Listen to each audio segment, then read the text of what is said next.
On 6 September 2023, the United States Army said something unusually plain about its most famous tank. The Abrams could no longer gain capability without gaining weight. Protection added to the outside had become part of the problem, and the vehicle's logistical footprint had to fall. The planned M1A2 SEP version 4 upgrade was closed. A more substantial engineering change, the M1E3, would take its place. That admission came after more than 40 years of successful addition. A larger gun, heavier protection, thermal sights, digital maps, new radios, reactive tiles, belly armor, jammers, and silent watch power had all found places on an Abrams. The quality that allowed those additions explains the tank's extraordinary life. It also explains why the next edition could no longer arrive without consuming more mass, power, cooling, or support. The Abrams began after a different tank tried to change almost everything at once. The American, West German MBT-70 placed its crew in the turret, including a driver whose station had to rotate so that he continued facing forward. It combined adjustable suspension, an automatic loader, and a 152mm gun and missile system. When the joint program failed, the reduced American XM-803 inherited much of its expense. By 1971, estimates had reached 3 to 4 times the price of an M60A1, and Congress ended it in December. The next competition started with a narrower ambition. General Motors and Chrysler received development contracts in June 1973. Both XM1 candidates looked recognizably like tanks, a low hull, a large turret, 4 crewmen, and a human loader. General Motors chose a diesel engine. Chrysler chose the AGT 1500 gas turbine. The modified Chrysler design won on 12 November 1976. Production began at Lima, Ohio, and the Army classified the vehicle as the M1 in February 1981. Its 105mm gun was already familiar. Its crew arrangement was conventional. What distinguished the machine lay less in a spectacular new mechanism than in the distribution of people, ammunition, armor, and machinery through the available volume. The program that followed MBT-70 did not reject technical ambition. It divided the ambition into pieces that could be built, serviced, and changed at different times. The driver lies semi-reclined on the hull's centerline, behind the sloping glacis, with 3 periscopes covering an overlapping forward arc. He does not share one open compartment with the turret crew. Above and behind him, the gunner and commander sit on the right of the turret, and the loader works on the left. Most main gun ammunition occupies the turret bustle behind the crew. Sliding blast doors separate the rounds from the fighting space and open for the loader to retrieve the next one. Blowout panels above the bustle provide an upward path for the pressure and flame of an ammunition fire. They do not promise that every penetration will be survivable. They place the principal ammunition hazard on the other side of a door and give its energy somewhere other than the crew compartment to go. The armor required space as well. The XM1 was designed against defined frontal threats that included the T-62's 115mm armor-piercing round and the AT-3 Saga shaped charge warhead. Burlington-derived special armor used spaced material arrays within welded structure. Its exact composition remains classified, but its volume is visible. The broad turret cheeks are occupied by protection rather than empty styling. These separations created a machine made from guarded zones: driver forward, crew in the turret, ammunition behind doors, propulsion at the rear. The layout carried a cost in size and mass, but it also kept later changes from disturbing every system at once. A new sight could alter the roof without relocating the driver. A new engine component could change the rear deck without moving the ammunition. A larger gun could demand new stowage while leaving the power pack alone. That independence was the first form of growth margin. The gas turbine bought a second form. Both XM1 competitors offered 1500 horsepower, but the AGT 1500 required far less power for engine cooling than the diesel candidate. It fitted high output into a compact rear compartment, leaving the tank with a low engine deck and a removable power pack. The pack included the turbine, transmission, and coolers. Mechanics could lift the complete assembly with a 5-ton wrecker or crane, open the rear grills, and turn the empty engine bay into a working cavity. A failed unit did not have to be rebuilt piece by piece inside the hull. It could come out, and another could go in. Compact did not mean simple. A turbine consumes enormous quantities of air, and a land vehicle asks it to do so among dust, sand, and debris. Air entering the Abrams passed through a sponson precleaner, another precleaner, and 3 filters called V-packs. Large areas of the rear deck served filtration and oil cooling. Dust ingestion caused many early AGT 1500 failures, while the engine's fuel appetite followed it into every deployment. Some costs appeared only after the tank grew heavier. GAO records from the early 1990s describe recuperator testing on upweighted M1A2 vehicles and the need for a more durable design. The problem was addressed through testing, component improvement, and overhaul rather than by replacing the tank.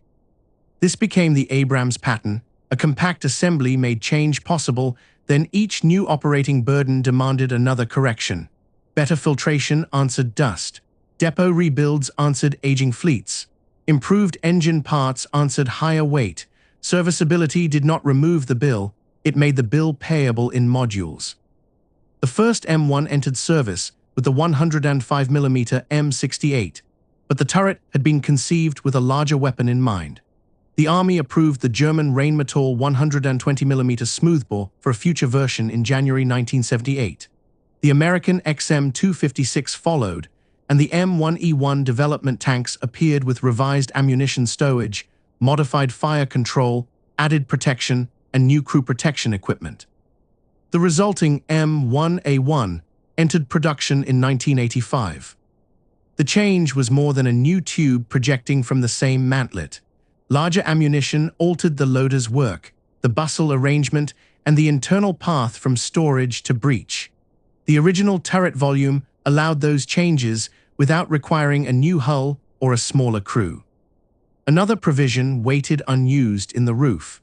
The commander's independent thermal viewer had been desired during M1E1 development but omitted for cost. The designers reserved a circular aperture for it. When the M1A2 arrived, the viewer occupied a place that had waited through the intervening years. The significance lies in the sequence. The early tank did not contain every later system.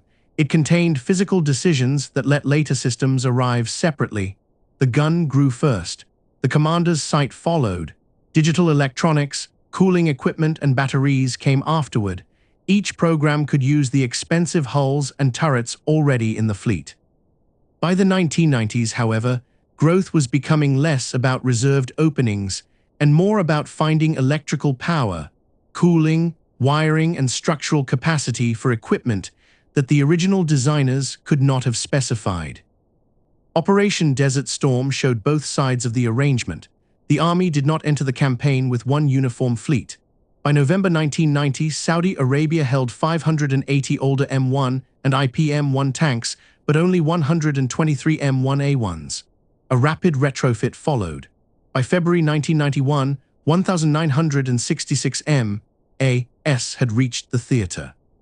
The battlefield performance became famous, but the preparation is the more revealing engineering story. Tanks were upgraded, repainted, shipped, filtered, fueled, and maintained at battalion scale. Crews repeatedly cleaned filters in sand and lived with the turbine's consumption. The later pulse jet filtration program changed the air cleaning hardware while retaining the engine and rear compartment. Iraq brought threats from different directions. Mines and improvised explosive devices attacked the floor. Rocket-propelled grenades threatened the flanks. Remotely triggered bombs demanded electronic countermeasures. The tank urban survivability kit placed reactive armour along the sides, shields around exposed weapon stations, thermal equipment above the roof, and a telephone at the rear for infantry outside. Tusk version 2 reactive armour added more than 3 tons. A belly protection kit added about 2 more beneath the crew space. The additions worked because the Abrams could accept them. They also changed what an Abrams was. The clean flanks of the early M1 became carriers for armor boxes. The turret roof accumulated viewers, shields, antennas, and weapon equipment. The bustle and rear hull accepted cooling, batteries, and auxiliary power. Every successful response consumed another portion of mass, power, or access. SEP-3 made that accumulation systematic. The first initial production vehicles arrived in 2017 with greater electrical generation and distribution, redesigned line-replaceable electronics, an under-armour auxiliary power unit, counter-IED equipment, an ammunition data link, and further protection. Army officials described the version as the foundation for additional incremental upgrades. The foundation could still take them. The question was what the complete vehicle, its transporters, bridges, recovery machines, fuel system, and maintenance chain would have to take with it. The answer arrived before SEP 4 did. On 6 September 2023, the Army closed that program and announced the M1 E3 path. Its public statement did not disguise the reason. Capability could no longer be added without weight. The logistical footprint had to shrink. Protection for future threats needed to be designed into the vehicle rather than attached as another external layer. M1 E3 remains an Abrams because the Army is not discarding the entire lineage. The engineering change designation signals something larger than another minor modification, while stopping short of a wholly new XM program. The stated goals include lower weight, integrated protection, fewer required resources, and an open architecture that should allow later technology to enter more quickly. The program has now moved beyond paper. In January 2026, the Army unveiled its first early M1 E3 prototype in Detroit, with reduced weight, a smaller logistical footprint, and an open architecture among the stated aims. The old fleet does not disappear while that work proceeds. The final fiscal year 2026 defense appropriation provided $779 million to upgrade Abrams tanks to the M1A2 SCP version 3. Rebuilding continues beside redesign. That overlap is the Abrams story in one production line. A tank designed after the excess of MBT-70 survived by accepting change in manageable increments. 4 decades later, the increments had accumulated until managing the next one required a more fundamental change. The original Abrams made room by separating its burdens. The driver occupied the nose, 3 crewmen worked in the turret, ammunition sat behind doors, a compact power pack filled the rear and could leave as one assembly. The gun and roof retained space for equipment that had not yet arrived. Those decisions gave the tank an unusually long useful life, but they did not create infinite volume, electrical power, or allowable mass. The M1 E3 decision is not a repudiation of the Abrams. It is the final proof of what the original design achieved, enough growth margin for 40 years of change, and a clear warning when further addition required redesign.